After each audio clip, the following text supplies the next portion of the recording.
Hello. It's been a long time, I know, since I last made a video or anything else, not just videos. Since I've been on social media and my pages in general. And I took a break because there has been a lot happening in my life. This year, the year of completion, the year of the snake, number 9, the year of shedding, the year of letting go, of death, of the end of old situations, beliefs, relationships. When I first started reading about it, about how it is the year of letting go and shedding, and of death, and any kind of death, I was like,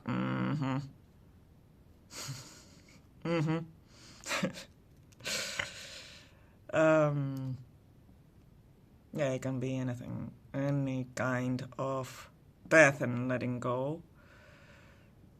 And by death, not necessarily just a death of a person, but also it can be any form of separation, of loss in general, like divorce or breaking up, a separation, anything.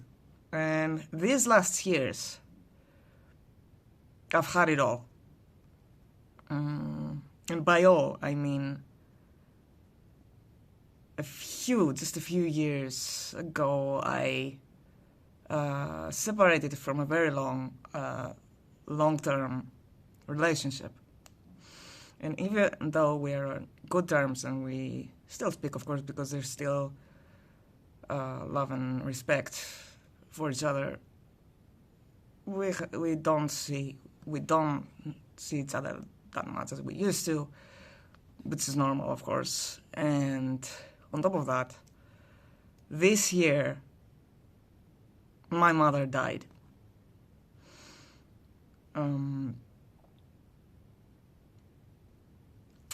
Yeah. Okay. So it was like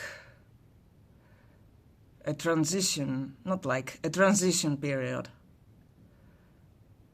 But let's say it reached its peak this year. And to be honest, I was always making fun of my mother, who used to say every year, "Oh my God, I want this year to go to. I want this year gone," you know. I was making fun of her, like, "Oh, come on, you are saying this every year." And I'm catching myself this year saying the same thing for the first time in my life. I was like, I want this year gone. See, you should never make fun of a person. Never. You will find yourself doing the same thing. So anyway, yeah, it's the first time that I have said that, because yes, it was a year that I had a lot of stuff going on. But since I separated, I found another house to stay, and also I wanted to start my own stuff. I wanted to start with my writing again, and Reiki and intuitive readings and everything. So I was really enthusiastic about the whole thing.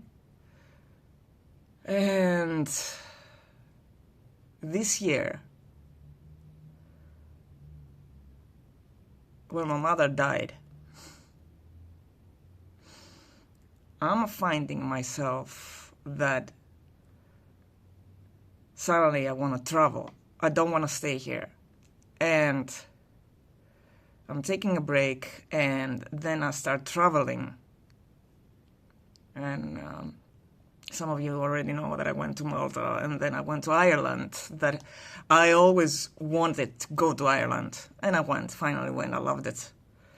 Solo traveling and staying in hostels and stuff, meeting new people, I enjoyed it a lot. And then I came back and I'm finding myself with a problem on my shoulder. I needed an operation. I've had the operation. And then I needed recovery from the whole thing. And then I'm finding myself having back problems. So I'm going through all these health problems at the same time.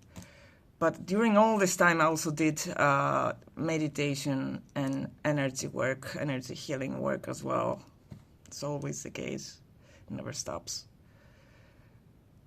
But what I'm trying to say is that during this time, I'm finding my soul telling me, slow down. Slow down. You will exhaust yourself. Slow down now. And I did, of course. I definitely did that.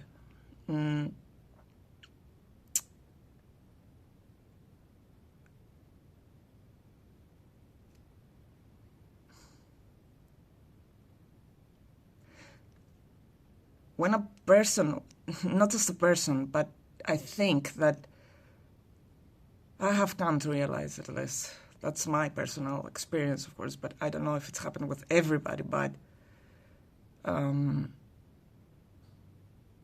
it's not the same when a parent dies than when, let's say, grandfather dies or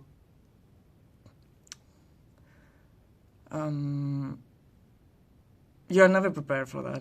You are never really prepared for that. And it really hits you. It really, really hits you.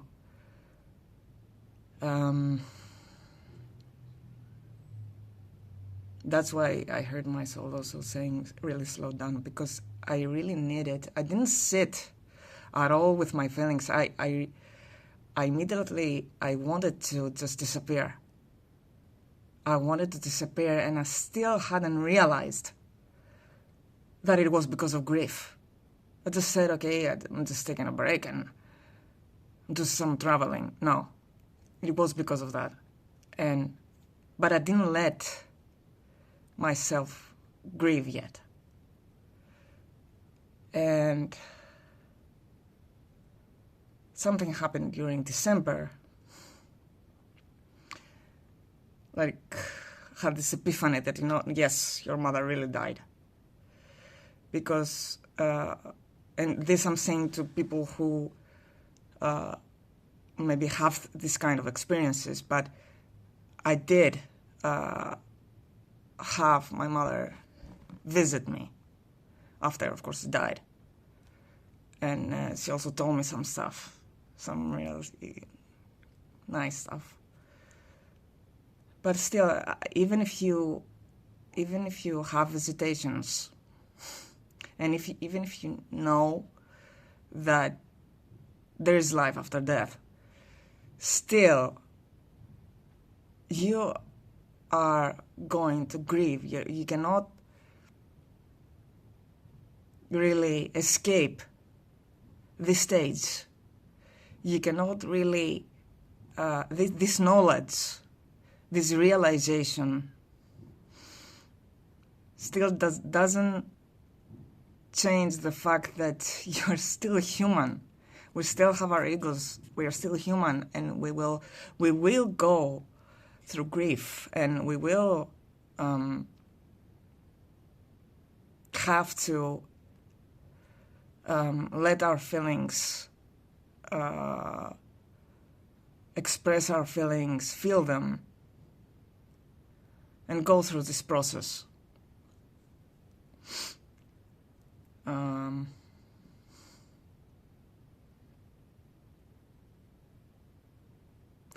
Yes, what I'm trying to say is that when I had my spiritual awakening, which was the most amazing, for now at least, until now, um, period of my life, where I felt really connected with my soul and felt my heart opening and everything else along with that. It was such a blissful experience that I wanted it to last like forever. And the thing is that you have to work for it. It's not like this blissful feeling that you have it like 24/7 in your life for the rest of your life. You have it lasts for a while, but then it pushes you to do the work, healing work, energy work. It brings out your own psychic powers, maybe. But the thing is that even if you choose to go down that road, you're still human. We must not forget that we're still human. You never escape life. You will always experience everything that life has. And death, of course, is one of them, okay? And again, even you will find yourself grieving. You will find yourself even having these irrational fears of death, and you will find yourself having to deal with that. Okay, it's not like it's different. It's not.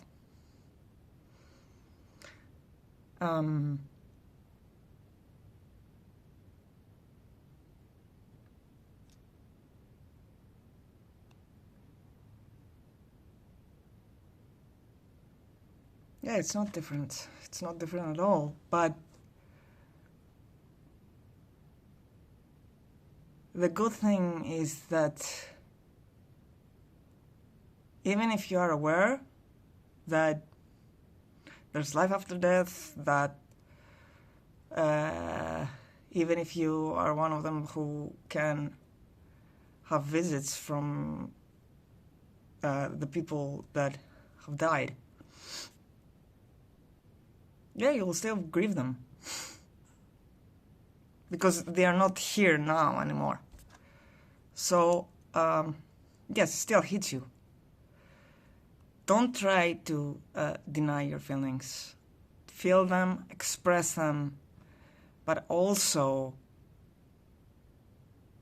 keep doing what you're doing. Keep seeing the people in your life. Don't isolate, okay? Don't isolate at all. It can really make you not want to do anything. Don't allow it. And I'm not saying to pretend that you're strong and pretend that it doesn't affect you. I'm not saying anything about pretending. I'm saying that the moments that you know that it can hit you that hard, that you, instead of walking, you're basically crawling. Take one step at a time. Just take one step at a time, and remember always that what's keeping you, along, of course, with your own people, is your own spirit, is your soul. Which is funny because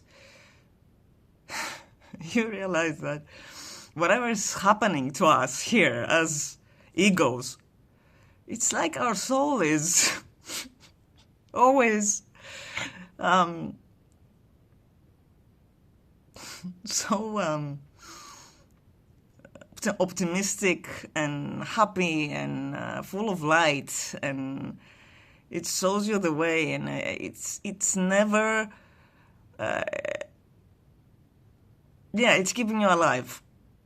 Basically, it does keep you alive. So there's really nothing to worry about. Even if you feel like you will fall, then you will never be able to get up again. That's not the case. That is so not the case.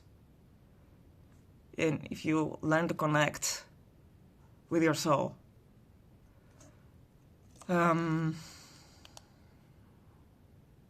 course it's hard, right? Grieving, letting go, loss, it's not one of the hardest thing that we will all have to face at some point in our lives, in whatever way. And I consider ourselves really, really, really strong for doing this and expecting to do that when we choose our lives. We're really a resilient species. So, but again, it's not about pretending. It's about feel our feelings, taking one step at a time sometimes, because some days you're okay, some days you're not, and it's normal. So keep going and express your feelings, do whatever, like music, sing it, write about it, talk about it, do some meditation, do some healing work, energy work. It brings you peace. It does. And even if they say that, you know what, it's something that it never leaves you and you have to live with it, it's nothing that should scare you. It's nothing that should make you believe that how am I going to function from now on? I'm not going to be able to function anymore. That's not the case. It will become less and less intense during the years after that. And of course, it always helps meditation when you start focusing on here and now, be present. Because again, like I said, it brings you peace. And you start realizing that it is not about either being sad or happy, because it's the circles and the cycles of life. And that's how it goes. Life always goes like this and then like that and then like this and then like that. So I realized, and that's what I'm asking now. I'm not asking for happiness, I'm asking for peace. And by the way, peace is happiness in a way, but not the kind of happiness that we are asking as egos here, which is being in our higher mood and be joyful all the time and everything going well, and no, because that's not always the case. So it's more about navigating, learning to navigate life instead of thinking that, okay, I'm waiting until I'm happy again. I'm waiting until everything works out again. Because yes, it will. But also, at some point it won't again. I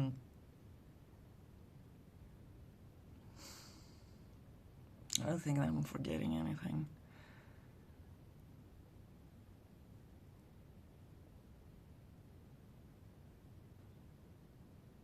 I think that's it. I cannot recall anything else right now that I wanted to talk about loss.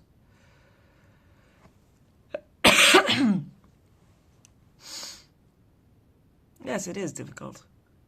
It's really difficult, and like I said, it comes in waves.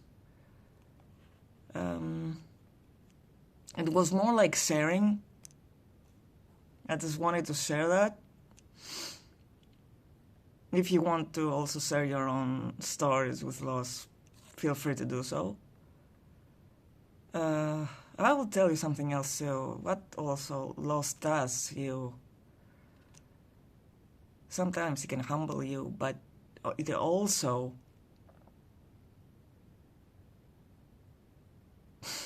make you realize, even more so, if you're already on that path, how the heart is the most important thing. Because loss makes you even more human than you were before. And yes, you start realizing what's important. And yes, you start realizing that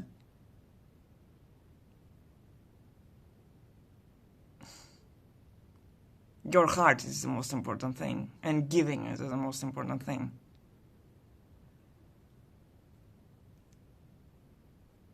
Yeah, the year of completion and setting. That's about it.